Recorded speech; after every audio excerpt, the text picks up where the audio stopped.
This is Comic Picks by the Glick. Hey, I'm your host, Jason Glick. How are you doing, Jason Glick? I'm doing just good, John, and yourself? Not too bad. Cool. So yeah, we had some good times a couple weeks back when we went to WonderCon for a couple hours. Yes, it's like a small, tiny Comic Con. Comic Con minus the huge amounts of bullshit that have accumulated around that con over the years. Yes, so if you like less bullshit, you might want to try it. So, how was it? Yeah, well, it's like I had fun just walking around the various booths with you on the dealer's floor. We Mhm. didn't actually get around to seeing any panels because there wasn't anything that screened out must see. But we walked around for a little while and then we just went our separate ways. And I bought a bunch of stuff that I'm going to be talking about in a couple minutes. Yeah, it's good to see, a lot of the independent artists and smaller labels. Just like I cruised at Comic Con. It was good to see them there. Oh, like the guy who was selling those Japanese woodblock style prints of video games and anime. Oh yeah, those were good too. That definitely. I got one of yeah, you got one and I got one. Yeah, you Um, got the Princess Mononoke one. I got Sabin from Final Fantasy VI, mhm. suplexing the ghost train, which was Yes, awesome. from which the guy actually said, "Oh, you got the reference." So Yeah, it's like he apparently I he's was like I'm like one of the only people who recognized like this is what the photo was. So it's like the picture was. So yeah. that was cool. Yeah, that is cool. I mean, they had a video of this guy. He had a video right there showing how he made some of these, and this is just pretty. It's pretty awesome. You can also see it on DeviantArt. I actually looked it up, and you can find his designs on there as well. But not the video, and I didn't see a place where you could buy the prints. Yeah, But his name is Jed Henry. Like just mhm, looking at the bottom of the print. mhm, So yeah. yeah, that was pretty cool. That was like the one non-comics thing that I picked up Yeah. at the convention. Well, I saw John Snyder sitting out there. So, and people's like, you know who John Snyder is, right? Wait, the guy from Dukes of Hazzard? Yeah, guy from Dukes of Hazzard. He was Wow. out on the floor, but I guess there's some other things that he's been Oh, he involved was in. also in Smallville. I think he was Yes. yeah, he was Clark Kent's young Clark Kent's dad, right? Yeah, yeah, yeah. So but that's more. He wasn't there so much for his Dukes of Hazzard fame, but he is probably more for there for that. So Oh, damn it. I just dated this John, didn't I? yes, sir. That's all right. Age gives you wisdom, and that's what you impart to us each week here. So, but yeah, I And we're basically. running with that theory right there. Oh, we're totally running with that theory. But yeah, in a nutshell, I did enjoy WonderCon, and I look forward to going back next year. Yeah, well, like I said, we were only there for a couple hours, but it's like we had a good time. It's like it was like we had a good, we had fun just hanging out there. It's like, and I got a bunch of stuff that I figured, hey, like I can base a podcast around this. Yeah, a little bit more low key, and I like that sometimes, though. The way comic conventions used to be back in the day. Is that dating me too? Maybe. Okay. But in Like a I good thought all conventions were just crowded and hot and like the economy section of an airplane. Okay. No, not necessarily. But um, outside of that, what do you have for us tonight? Okay, well, starting with the big ticket item that I picked up, and I want to say that except for one thing, all of the stuff that I'm going to be talking about here, I got for half off because as longtime readers know, it's like I tend to roll. It's like in the half off bins, just like or just like the booths that sell stuff for 50% off because that's just like a great deal. I mean, it's like just there's some stuff that I'm just not gonna. I'm looking to go. No, it's like no, it's yeah, maybe all right, but I don't think I want to spend like that much on it. Like even with the Amazon discount, but at the same time, it's like it's like when you cut 50% off a cover price, that kind of it's in my range of okay, that's a good deal. I can just pick this up, whatever. Even when it's something as expensive as the Borgias, mind you, this is a $60 hardcover from Dark Horse that was basically published as a companion to their Milo Manara library. Now, this is this is something I've had my eye on for a while because, but at $60, it's like holy shit, man! It's like I'm not sure it's worth it can be that good. And you know what? I was right. It's like, but at $30, it's worth it just for Manara's incredibly gorgeous depiction of Renaissance. It's like of Renaissance era Italy. It's like and Jodorowsky's typically over the top and crazy script because as the name implies, this is about the infamous crime family of the it's like of the era. It's like how and fans of Assassin's Creed may remember punching the punching Pope Rodrigo Borgia like out like in order to beat the game. But but it's just like a good it's a fun trashy gloriously trashy and sexy read. It's like as Jodorowsky details Rodrigo's rise to power as it's like as Pope. It's like and how and his it's like and how he uses his family to it's like to secure as much power as he can possibly have. It's like yes, he as he acknowledges in the introduction, it's basically an allegory for modern times, but it's filled with so much sex and violence that's like it's still a pretty entertaining read. Overall, I mean it's like and yeah it's so yeah on one hand it's great. I mean like yeah writing is solid. The translation by Dark Horse is definitely more lively and readable than other translations of European graphic novels I've seen. And Manara's artwork is fantastic. I mean, if you're aware of his reputation, yeah, he's big on the female form and sex, and yeah, it's him, and it's him just like completely in his element here, and it worked. And for the most part, it's like I said, it's an entertaining read up until the last 10 pages or so when it's like when apparently Jodorowsky realizes that oh shit we're at the end of the story end of the 4 volumes we've been allotted. I guess I should wrap this up now, and he does.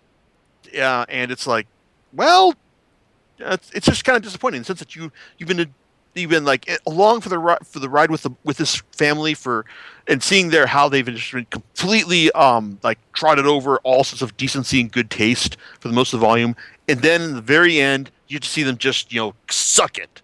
It's like as everything goes wrong for them all at once, and it's just like an afterthought in the sense that it's a genuine we got to wrap this up now ending, and it's like all the more disappointing for it. So really, there's some stuff that I've like paid half price for, and I thought, hey, it's like I would have paid full price for this gladly.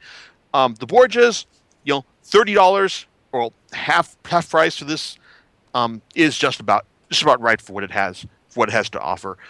Assuming you're like you're into either Jodorowsky or Manara.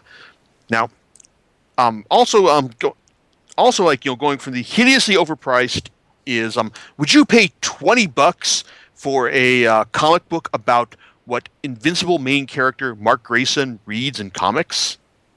Well, it's like if you are, then I'm sure Kirkman appreciates your charity because that's what he charged for the $20 hardcover of Science Dog, done with original Invincible artist Cory Walker. Science Dog is the main character of Mark Grayson's favorite comic, and this is basically a exercised story like about the character, and it's not bad. And since there's a bunch of time travel involved as Science Dog winds up whiffing it. It's like in fighting against one of his arch nemesis, and then winds up having to go back in time a couple times in order to finally deliver a future that he's able to live with. So it's like for as a $10 hardcover, it's like that's I guess it's not bad, but 20 bucks for this, it's not that great. I mean, it's a decent superhero story and of decent curiosity value to Invincible fans. Then yeah, it's like then sure. But like I said, this is like fun, but only for the converted. And if you think I'm going to make a habit of saying, hey, this is great as long as it was on like half of its cover price. Well, this next one I'm not sure how worthwhile it would be, even though it's basically the story that put Nick Spencer on the map at Image. Now, Spencer is the guy who gave us the may actually be all right in the end Morning Glories, and also one of my favorite Marvel comics of recent years, The Superior Foes of Spider-Man. Um, but he first hit it big with the Infinite Vacation, the story of a guy named Mark who lives in a world where you can buy and sell your way through alternate universes. Basically, say you want to like go through a universe where you're like where you actually decided to say hit on the girl at the bar closing time. Well, hey, for the right amount of money, you can do just that. Or if you want to just hang out with your alternate universe self who decided to open up a surfing shop in Hawaii, hey, that's possible too. But with but with Mark, it turns out that his alternate universe cells are getting murdered one by one. It's at an astonishing rate, like even for a universe full of infinite universes.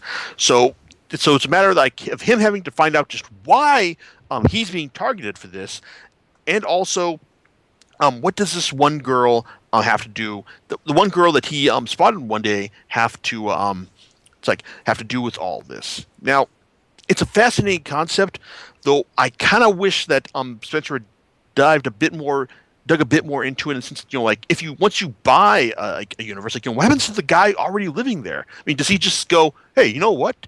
I would rather not give this universe to the guy who is it's who is jumping in to get a quickie in the airplane bathroom. So it's stuff like that. And also, the art is by Christian Ward, who is now teaming with Matt Fraction for ODYC.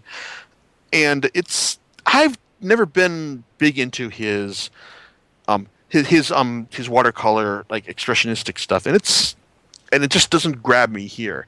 And in the end, though, it's like the whole system winds up becoming undone, and there's some definitely clever bits as Mark manages to unite his alternate universe selves into helping him out to save his ass and upend the people who are running the whole scheme.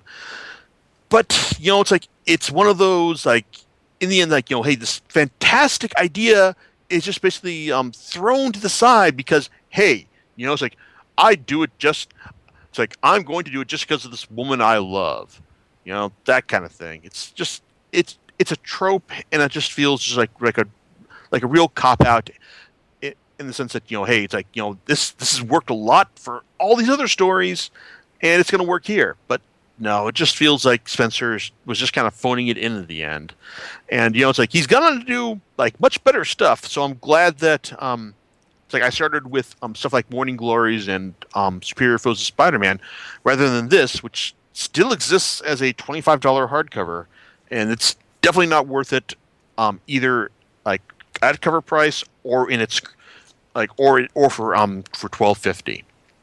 Yeah, and then now we come to stuff that's hey, that I believe the nostalgia critic would term was this real? I mean, RoboCop versus Terminator. Yes, this was an actual comic, and when you hear this, you think, well, gee, they also got whoever was not busy at Dark Horse that day to write and illustrate this, right? Wrong. This was written by Frank back when he still had it, Miller, and illustrated by Walter, still never lost it, Simonson. So yeah, it actually reads pretty well and looks fantastic. It's basically Miller actually weaves in the history of Terminator pretty well into the RoboCop mythos, in the sense that Alex Murphy turned out to be the missing link between Skynet and world and dominant and dominance of the timeline, and and the story basically charts how how the timeline goes back and forth between as people and Terminators from the future try to change the past in order to avert this avert the robots taking over. I mean, it's pretty fun. I mean, if you've never liked Miller, then this isn't going to change your mind, obviously. But if you remember the days back when everything he did was worth reading, then this is definitely something you're going to want to add add to your collection.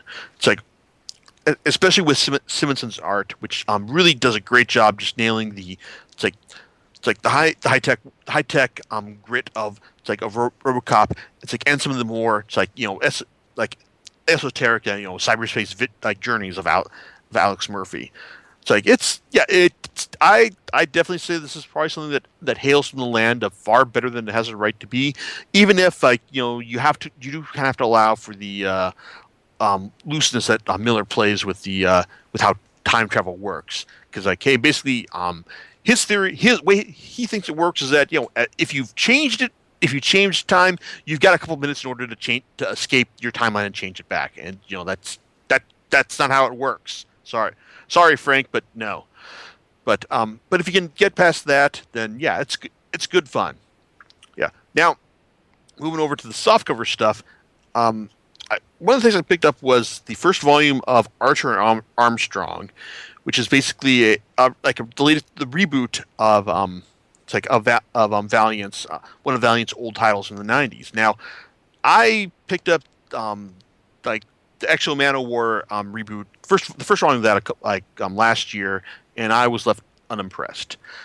This version, however, actually I was pretty entertained by because basically the because Archer is basically a like a brainwashed member of the Tea Party family who was trying to kill Armstrong, an immortal boozer who apparently has the one thing that his family needs in order to achieve its dominance over the world. It's written by Fred Van Lent with art by Clayton Henry. It's like and as expected, Van Lent turns in a pretty entertaining and witty script. Like that, even this is only 4 issues long. It still manages to be pretty fun. I mean, I'm not sure. It's like if I'm gonna want to continue to pay full price for the 4 issues of the full price series, but it's like it does make me regret I'm not picking up the entire series when it was on sale on Comixology a couple months back. So hey, definitely something I'll probably be picking up more of in the future. Probably through successive comic visits to Comic Cons like Comic Con. Okay, and because it's impossible for me to basically go to a Comic Con that has a half off bin and not pick up something that's Batman related, I got a copy of Batman: Dark Knight, Dark City, a collection of 8 issues of quote unquote classic Batman stories by Peter Milligan. Now, Milligan is the kind of guy that should be whispered, whose name should be whispered in the same hallowed tones as Neil Gaiman, Grant Morrison, and Garth Ennis for bringing mature reader stuff to the masses within Vertigo it's like back in the '90s. But the reality is that unlike those other writers I mentioned, Milligan has always been the most inconsistent of this group. I mean, it's like you can either hope that you're getting something like as entertaining as Shade the Changing Man or his X-Force run, or you get something like really inconsistent like his X-Men run, or or any of the Vertigo stuff that he's done in recent memory. Batman: Dark Knight, Dark City is kind of a middle ground here in the sense that the first three it's the title story is a 3-parter involving the Riddler as he tricks Batman through into into completing a demonic ritual that will allow him to rule Gotham City by unleashing a demon.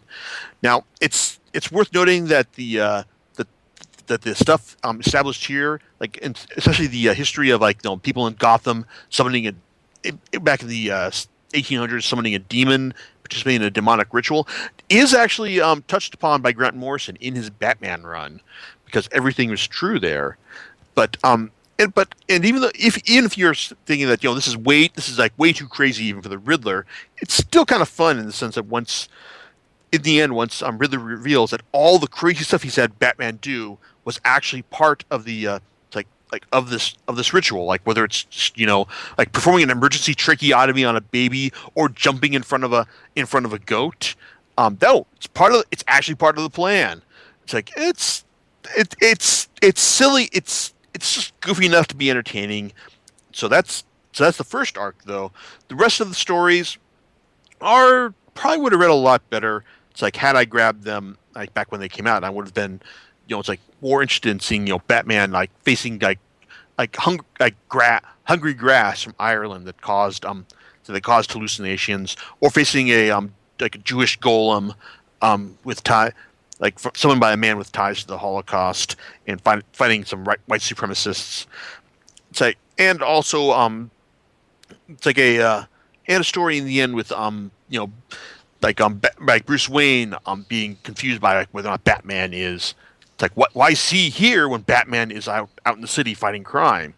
It's kind of it's kind of fun. It reminds me of that episode of Batman the Animated Series where it's like where we found out where Batman was mind controlled into thinking that from by the Riddler. That's not by Mad Hatter, but it's like I said, it's not bad. Like I said, it's like I guess if you're partial to Milligan's brand of eccentricity and weirdness, it'll probably go down a lot better than if you're just looking for like a good straightforward Batman story. Because even when it's like even if you could accuse Miller of phoning it in here, Milligan of phoning it in here, which I don't think he really does. It's like his eccentricities are probably it's like may just like will be enough to like turn off the unconverted. Now, one surprise I got when I was rooting through these bins was, hey, was Strange. The Doctor is Out, which is a Doctor Strange miniseries written by Mark Waid. I completely forgotten that this had actually happened, and so I figured, hey, sure, I'm definitely gonna want to check this out. Now, basically involves it takes place during the time when in like if you remember Brian Bence's New Avengers run, you notice that there was a point when Strange basically lost his mojo and wanted looking for a new Sorcerer Supreme. That's pretty much what's happening here. This is that he's lost his mojo, but even if he still has his knowledge of the mystic arts, but he winds up teaming up with a let's see with the new girl with the young girl who is it's like who was just like completely irritated with life. It's like and just wants to it's like and is looking for something new to try. It's like and so they wind up bonding over a demonically possessed baseball game. It's like it's like and dealing with a demon from another dimension, or the dimension where all of the stuff that Strange causes to vanish is sent, and then it's like and then a then also a another demonically possessed beauty child beauty pageant, which is it kind of dates this book a bit, but it's still pretty fun, even if there are some parts with Emma Rios's art that just kind of like the story just kind of like it looks like it's going one direction and then just jerks in another way that it doesn't. Certainly, it's nice for the most part. She's good with the demons, but there are some parts of the storytelling just kind of breaks down every once in a while. I honestly wouldn't have minded seeing like a full on Doctor Strange series by Wade and Rios, but well, especially considering how how his Daredevil run turned out, but that's apparently not in the cards. As far as Strange miniseries go, the Brian Vaughan Marcos Martin series, The Oath is still your best bet, but Strange the Doctor is Out. If you want a good series, good Strange story after that, I'd say that's worth your time. Yeah. All right. Now we come to the Image Comics portion, or the coming back to the Image Comics portion, like of this podcast, because like this is where I got that I picked up the first volume of Wayward by Jim Zub and Stephen Cummings. It's about a girl. It's about a girl named Rory Lane, Japanese Irish, who is going back to Japan to live with her mom after things with her dad just didn't work out. So, and to the story's credit, it captures the exotic nature of Japan and how alien it can be for someone who's not lived there before. It's like and just like all the weirdness it has to offer, especially when Rory starts encounters a cat girl, a guy who eats demons, and a kid living in the subway who's got some strange sonic powers. It's like she's got some powers that allow her to see how the world is bound together. They're tied to her mom. It's like who's part of this like weaving operation, and then there's this guy who is it's like who was like masterminding the whole thing and kills her mom. It's like, and oh wow, this series is just like trying to cram way too much stuff into into its first volume. I mean, I know that yeah, like first couple issues, first arc of a series can really like make or break a title, but it just kind of feels like like that Zub was just moving way too fast with this. I mean, there are definitely some fun bits. Like Zub is good with the humor. It's like and Cummings has some great action. He captures the look of the it's like think of Tokyo quite well. I mean, he's living there after all. But like as it is, it's like it just feels like there was just like too much. Like I said, just too much going on. And it's like it's just moving way too fast to really be as entertaining as it should be. I may pick up future volumes of this, but well, you probably can guess where I'll be picking them up at. All right, now we come to two series by one writer, Joshua Williamson, who apparently is an up and coming writer like in the industry. He's getting some jobs at Marvel as well, but well, I mean, good for him, but I can't say that he's got that he's someone who I'm going to buy everything that he writes just because right now.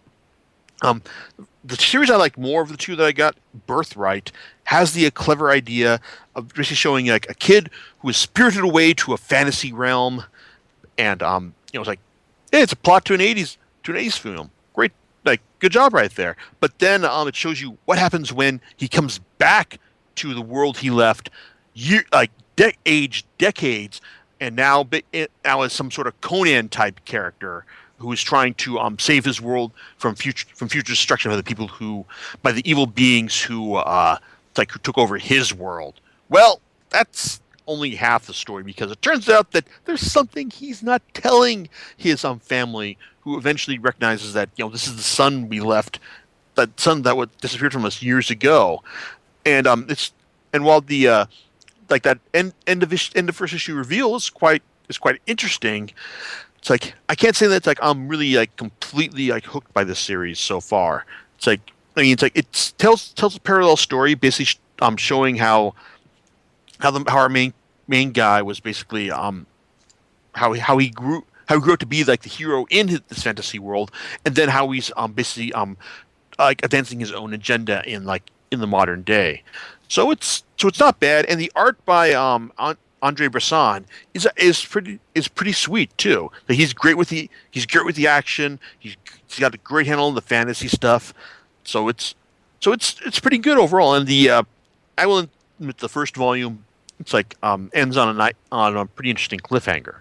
It's still better than Nailbiter, which well, it's basically a big it's just a big assemblage of serial killer cliches tied into a story.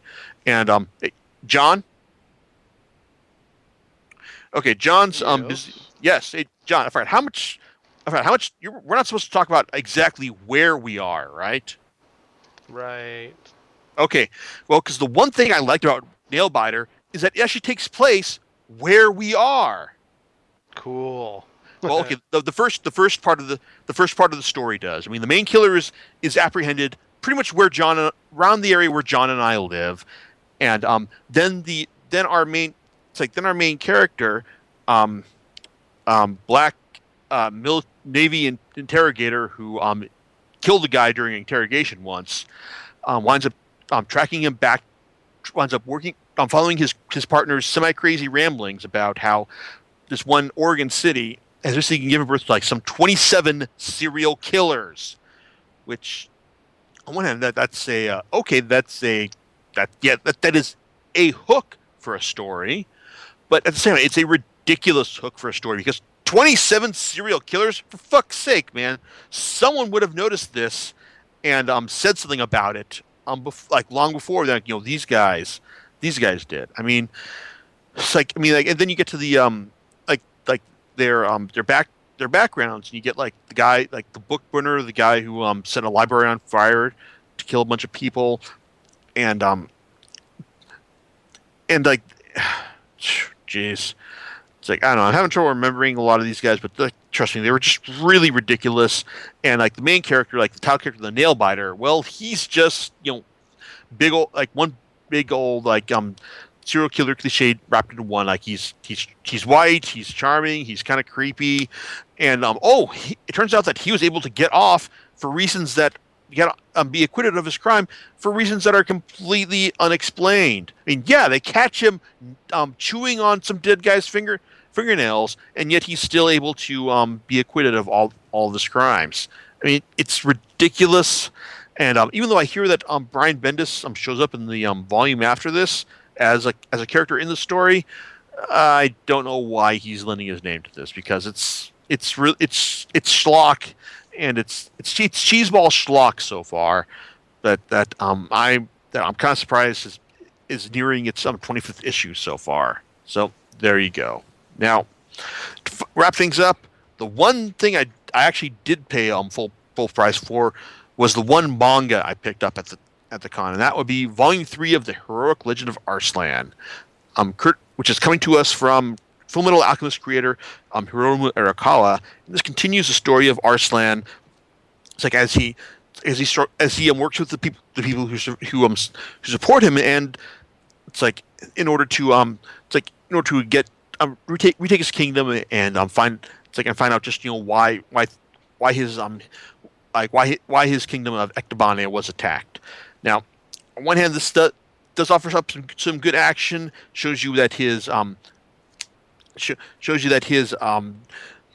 strategist Daryan is definitely a guy who is, or not Daryan. Narcissus is a strategist and the god awful painter. Daryan is the soldier badass supporting him. It's like, and we get some more like people joining his cause. And what turns out one of the bad guys from the first couple of volumes does meet untimely fate, but unfortunately he dies before like really contributing anything of genuine use to the plot. However, we do get a big reveal. It's like at the end we find out just why the guy in the silver mask is is pissed off at at the former leader of Ectobania. Overall, it's good stuff, and the reason I didn't buy it before now is because